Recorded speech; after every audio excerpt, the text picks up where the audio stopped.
What can I do if I get hungry on keto? So if you've just transitioned to a ketogenic diet, it is totally normal that you feel hungry during these first few days or even weeks, and it's natural to want to eat more during this time.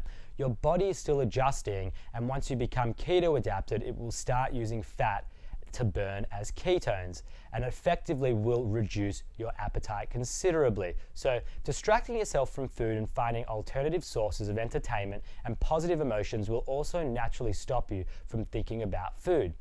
If you're in the keto adapted state and you still feel hungry, your keto diet menu may be lacking protein or fat, since they are both very filling and satisfying. Always remember, drink more water to fill you up physically and increase your protein and fat slightly until you feel more satisfied. If you are hungry, it is okay to eat, so just follow your body, listen to your body.